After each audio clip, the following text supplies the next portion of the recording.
আপনারা জানেন যে ট্রাফিক পুলিশ আমাদের কিন্তু কোনো কর্মঘণ্টা নেই।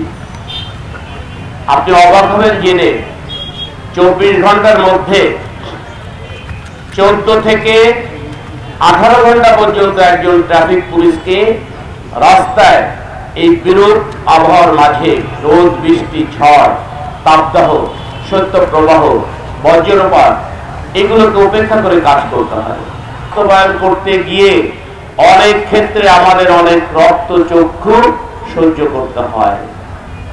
কেউ আইন মানতে চায় না। আইন প্রয়োগ করতে গেলে অনেক প্রভাব, অনেক চাপ সহ্য করতে হয়, অনেকের পিছন থেকে টেনে ধরতে চায়। কখনো আমরা সেটা উপেক্ষা করতে পারি, কখনো বা আমাদের আপোষ করতে হয়। আমি নির্বিঘ্নে এটি স্বীকার করলাম। আমি ধন্যবাদ দেব আমাদের শিশু সন্তানদের, যারা সড়ক আন্দোলনের জন্য নিরাপদ সড়কে আন্দোলন করেছে। আমি গভীরভাবে কৃতজ্ঞ তাদের কাছে। তারা আজ কিন্তু পথ দেখিয়েছে, আমাদের বিবেককে নাড়া দিয়েছে, আমাদের নৈতিক মনোবলকে সুদৃঢ় করেছে, আইন প্রয়োগে আমাদের সাহসী করেছে। আমি অবশ্যই তাদের কাছে কৃতজ্ঞতা জানাই। সেদিন আমি বলেছিলাম যে তোমরা পথ দেখিয়েছ, আমাদের বিবেককে ধাক্কা দিয়েছ, নৈতিক শক্তিকে বলিয়ান করেছ। আমরা তোমাদের এই শিক্ষাটাকে গ্রহণ করেছি, আমাদের কাজ করতে দাও। আমরা চেষ্টা করব সড়কের বিশৃঙ্খলা বন্ধ করে শৃঙ্খলা আনার জন্য। সেই থেকে আমরা 10 দিনের ট্রাফিক সপ্তাহ ঘোষণা করেছিলাম। ঈদের পরে আবার আমরা কিন্তু মাসব্যাপী কর্মসূচি দিয়েছি। কিন্তু আপনারা যদি আইন না মানেন, মালিক আইন মানে না, শ্রমিক আইন মানে না, পথচারী আইন মানে না, আইন প্রয়োগকারী সংস্থা নিজেও আইন মানে না, কেউ আইন মানি না, তাহলে কিভাবে সড়কের শৃঙ্খলা ফিরিয়ে আনবে? এটা ইলিয়াস কাঞ্চন সাহেব চমৎকার ভাবে বলেছেন। আমাদের করণীয় কি? তিনি শপথও পড়িয়েছেন। আমি বলবো সময় এসেছে, আমাদের শপথ নিতে হবে। সর্বপ্রথম আমরা প্রত্যেকে যে যে পেশায় আছি, যেখানে আছি, আমরা ট্রাফিক আইন মানব। আমার পরিবারকে মানার জন্য উদ্বুদ্ধ করব, আমার সহকর্মীদের মানার জন্য উদ্বুদ্ধ করব। আমি যে সংস্থায় অর্গানাইজেশনে কাজ করি তাদের সকলকে মানার জন্য আমি উদ্দীপ্ত করব। সেটি হচ্ছে আমাদের প্রধান কাজ। আমাদের কাঞ্চন ভাইয়ের একটা কথার জবাব দিতে হয়। আপনি জেনে খুশি হবেন, ইতিমধ্যে আমি ঘোষণা দিয়েছি, পুলিশের কোন সদস্য যদি ট্রাফিক আইন ভঙ্গ করে তার বিরুদ্ধে জিরো টলারেন্স, কোনো ছাড় দেওয়া হবে না। এক বিন্দু, এক সুতা, এক সরিষা ছাড় দেওয়া হবে না। ট্রাফিক পুলিশ, ইউনিফর্ম পুলিশ বা অন্য কোন পুলিশ, আইন প্রয়োগকারী সংস্থা কোনোভাবেই ট্রাফিক রুল ভায়োলেশন করতে পারে না। তাহলে আমরা মানুষকে কি শিক্ষা দিব? আমার নৈতিক ভিত্তি কোথায়? আমার অধিকার কোথায় যে আমি অন্যকে বলবো আপনি ট্রাফিক আইন মানে? আমরা এই ব্যাপারে কঠোর হয়েছি। ইতিমধ্যে বহু আইন শৃঙ্খলা রক্ষাকারী বাহিনীর বিরুদ্ধে ব্যবস্থা নেওয়া হয়েছে, আগামীতেও নেওয়া হবে। মোটিভেশনের কাজে চলছে। আমরা কাউকে এক বিন্দু ছাড় দিব না। আজকে এই সমাবেশে আপনাদের কাছে আমি এই অঙ্গীকার করতে পারি, কোনো ছাড় দেওয়া হবে না।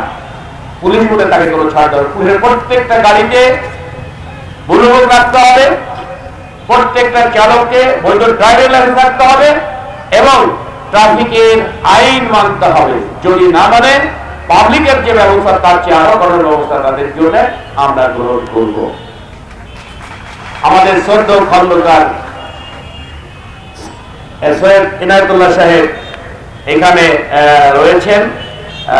আমাদের খন্দকার ইনায়েতুল্লাহ সাহেব, সম্মানিত মহাসচিব, কার আগে কে যাবে?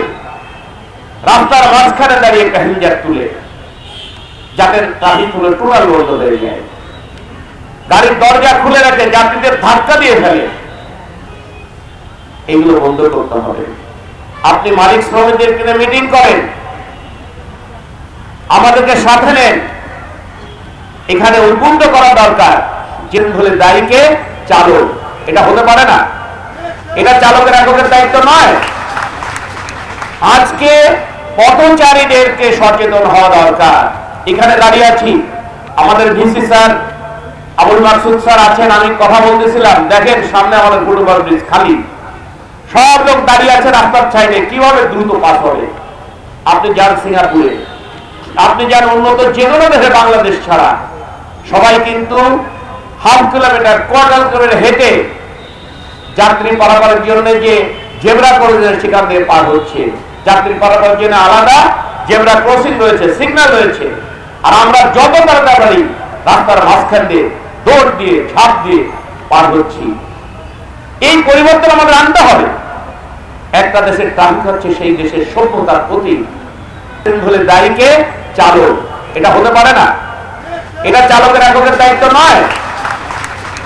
আজকে পথচারীদেরকে সচেতন হওয়া দরকার।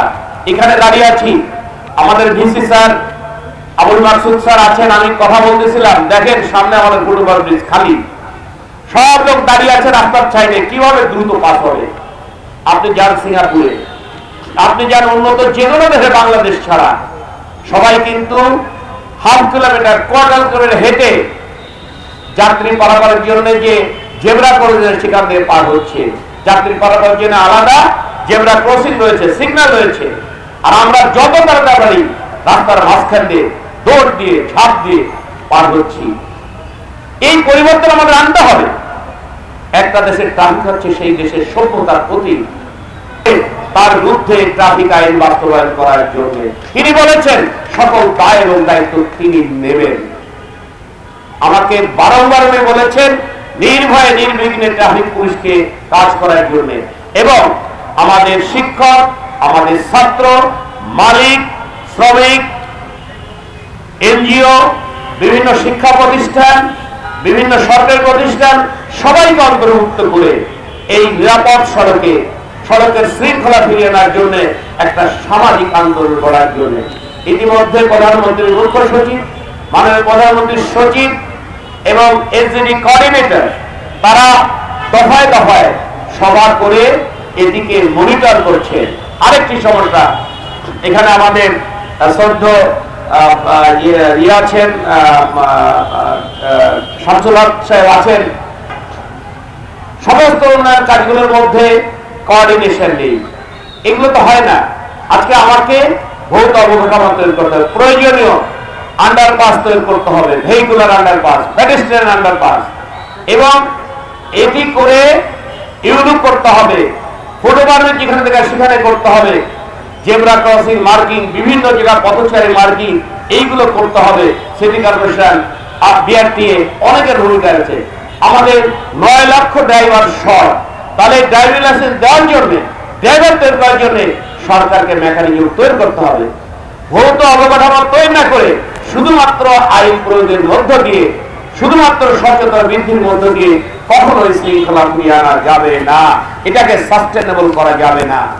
সুতরাং আমরা বলবো, আমরা মানব্যাপী সচেতনতা কর্মসূচি তাই নয়, এই শৃঙ্খলা ফিরিয়ে না আসা পর্যন্ত আমাদের এই প্রক্রিয়া, আমাদের চেষ্টা এটা অব্যাহত থাকবে। জীবনের ঝুঁকি নিয়ে আমরা রাস্তায় দাঁড়িয়ে কাজ করছি। প্রতি বছরে কয়েকশো ট্রাফিক পুলিশ গাড়ির চাপা খেয়ে মারা যাচ্ছে, পঙ্গু হয়ে যাচ্ছে। 30 থেকে 50 লাখ লোক ঢাকা শহর ছেড়ে যায়, রাস্তা কত পরিপাটি হয়ে যায় খেয়াল করেন। সবকিছুর পরেও ভালোবাসি ঢাকাকে, ফিরে আসি এই ঢাকা নগরীতে। আমাদের পাশে থাকে, ছাড় দেবো না কাউকে। আপনার পাশে থাকেন, এটা অসম্ভব একটা কাজ, বিশাল একটা চ্যালেঞ্জ। এই চ্যালেঞ্জ থেকে আমরা নিব ইনশাল্লাহ, একারা পারবো না, কোনোভাবেই সম্ভব না। যে দেশে 90% লোক ট্রাফিক আইন মানে না, সেই দেশের পুলিশ কেন যাকে দায়িত্ব দেন আকাশ থেকে ফেরেশতা নিয়ে আসেন, সম্ভব হবে না। শুধু আপনি আমাদের পাশে থাকেন, আমরা স্লোগান দেই, আমরা বদলে যাই, আমরা বদলে দেই, তাহলে সম্ভব। আর আপনার পাশে থাকলে ইনশাল্লাহ এই নগরীর চেহারা আমরা এই ট্রাফিক কর্মসূচির মাসান্তে দৃশ্যমান করতে সক্ষম হব ইনশাল্লাহ। সবাই পাশে থাকুন, আমাদের ঐক্যবদ্ধ চেষ্টা থাকবে। আজকে অনেক কাজ ফেলে যারা এসেছেন, দেশের জন্য এসেছেন, তাদের ধন্যবাদ দেব। আমার rover scout, girls guide, BNCC, ছোট ছোট সোনামণিরা যারা রাস্তায় দাঁড়িয়ে অক্লান্ত পরিশ্রম করছে, আমি দেখেছি অনেক কাজ করছে তারা, তাদের কাছে কৃতজ্ঞ।